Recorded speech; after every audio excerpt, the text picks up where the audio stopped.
élections qui pointent à l'horizon. Nous, on lance un message à tous les jeunes de la République démocratique du Congo, de s'approprier ces processus.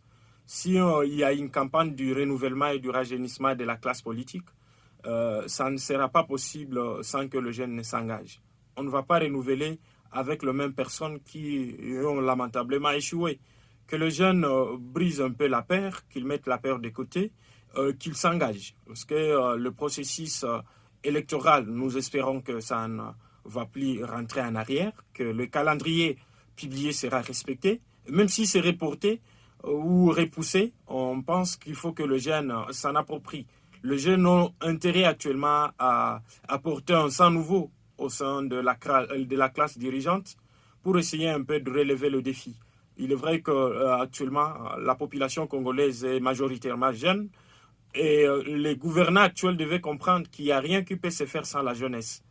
Et il faut que cette jeunesse elle-même prenne conscience du rôle qu'il doit jouer dans ces processus électoraux, mais aussi pour développer le pays.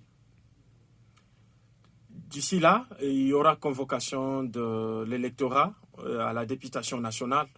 Il suivra provincial et autres. Que les jeunes commencent à préparer leur candidature, qu'ils commencent à préparer leur dossier, qu'ils choisissent des partis politiques de leur choix et qu'ils essayent un peu de peser leurs chances de réussir. Parce que c'est très important.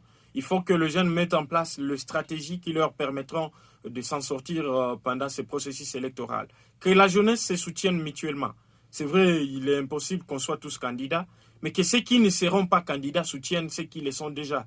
Il est possible de maximiser les chances de faire passer les jeunes en faisant des alliances. C'est possible que ces jeunes fassent des alliances entre eux et ça permet un peu de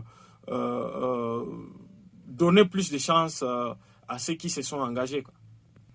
C'est le moment que les femmes aussi prennent conscience du rôle qu'elles doivent jouer. Nous avons eu des femmes capables et qui ont montré que la femme peut s'en sortir, que la femme peut apporter un plus dans le développement du pays. C'est le moment qu'ils brisent le silence et qu'ils s'engagent une fois pour toutes.